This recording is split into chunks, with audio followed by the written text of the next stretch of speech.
Do you know your friend's dirty secret? A king of all secrets. Oh yes? Let me guess. Your friend whispered it into your ear? Confessed in a DM? Or one night you and your friend spoke a lot, cried a little, got too emotional, and the secret naturally slipped from their mouth. Doesn't matter, because that's a lie. It's not their biggest secret.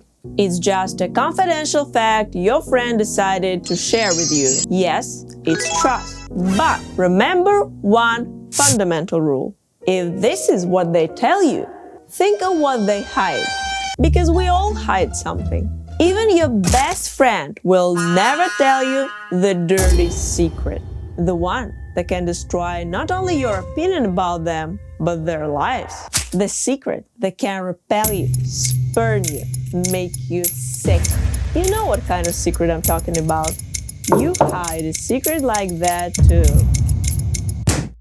And it is completely normal to have secrets. Relax. It's called a personal space, private matter. You don't need to share everything about you, even to the closest ones. However, it's always tempting to poke into someone's secret so dirty and so sweet. You can't resist. You're dying to find out. And it's also okay. People are curious creatures. So what are the key signs a person you know you get along with, your closest friend, even your lover, hides a secret from you? We're gonna look at the iconic 90s movie Cruel Intentions, which is based on the classic 18th century French novel Dangerous Liaisons. A guidebook on manipulating people, playing with their lives, and hiding the dirtiest secrets ever. So here are 5 deadly sure signs your friend lies to you, and we'll start with not that obvious one. I guess we all know plenty of examples how the best of us turn out to be werewolves, immoral monsters, or just rascals you better avoid. But of course, no one unravels them voluntarily. Duh. So you have to become a detective. Oh, detective, you're here. Start paying attention to those ones with perfect reputation and ask yourself these questions. Why do you need to look so flawless? Why do you care so much about what authorities think about you? Why are you playing it so safe? It smells fishy. Well, maybe they're just building a spotless image to ensure, in case of any trouble happening, no one will point at them. Who would think that a pure-hearted angel who helps everyone, never drinks or smokes or swears, is a villain? So, unrealistically perfect reputation is a sign a person hides something from everyone. I turn to God and He helps me through the problem. Oh, that's beautiful. But what if someone knows their inner side completely, is privy to their secrets, unlike you are? How to know that? Unless you two are the only and exclusive best friends, there's always another one. And another one. Another one. Another one.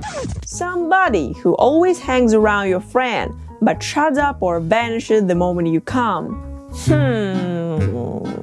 That might be a disturbing sign. 2 of them are sharing a secret you don't know, and they want you to never find out. Otherwise, why hadn't they introduced you to their secret society? So it's like a secret society. That's one way of looking at it. Fucking idiot. Cool. So if your friend refuses to introduce you to their closest friend, or a person from the past, or a sibling, that is a red flag for sure. But not as red as the next one. Trying new stuff can be fun and interesting, and liberating. But if someone gets it on video or just witnesses, you're in trouble. Now there is embarrassing evidence. The dirt on you is somewhere out there. So if your friend encourages you to do something risky, think twice. Be careful what you're agreeing to. Sometimes it's wiser to say the boring, uncool no, even to your best friend. Sealed! When was the last time you bought yourself something fancy and expensive to wear? To look fabulous. To dazzle to death from the distance. Admit, it wasn't for a bedroom or closet. It was for people outside. Because sometimes if you feel truly vulnerable, you try to look the opposite. The strongest, the coolest, the flyest baddest in the neighborhood.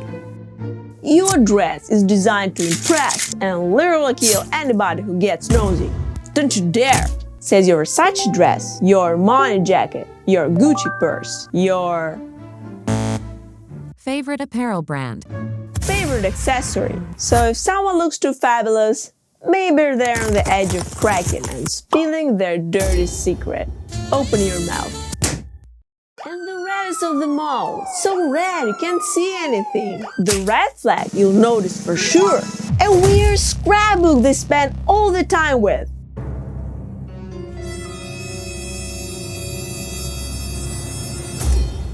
Or a password protected folder on their computer. And are you sure your friend doesn't have locks on some rooms in their house?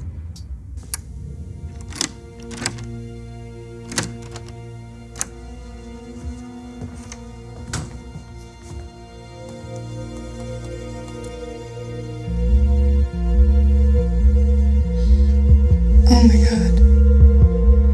Paradigm of chastity and virtue. And now to the breeze bowl critique of the novel Dangerous Liaisons. Dangerous Liaisons is an 18th century French epistolary novel. What is an epistolary novel? It's a novel format where characters exchange letters, and we the readers discover the plot through their letters.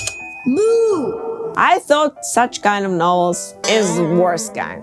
Where are the dialogues? Where's some action? Bleached, boring, useless. I would never consider reading one of those till I discovered that Dangerous Liaisons is the book the legendary 1999's movie Cruel Intentions with Sarah Michelle Gellar, Ryan Phillippe, Reese Witherspoon was based on. I mean, I don't know about you, but I just love it. Classic. Sarah Michelle Gellar's part in it, those sexy outfits, that kiss.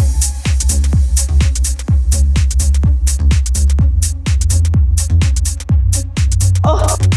Music, jokes, onrush, everything is top quality.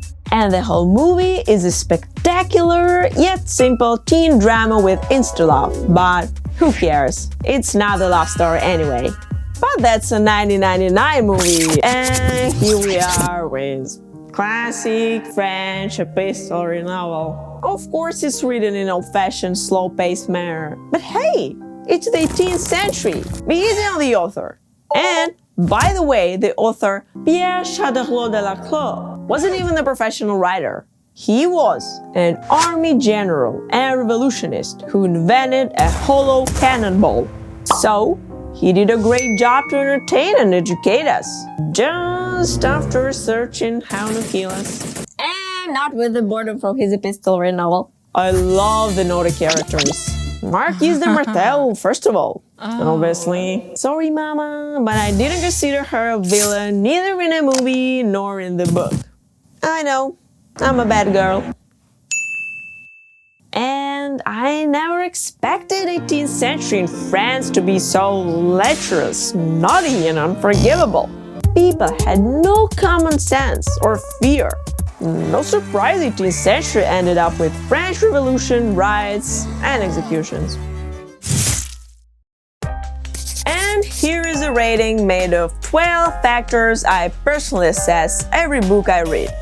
The rating system is ridiculously simple and 100% fair. Dangerous Liaisons get 7 out of 12.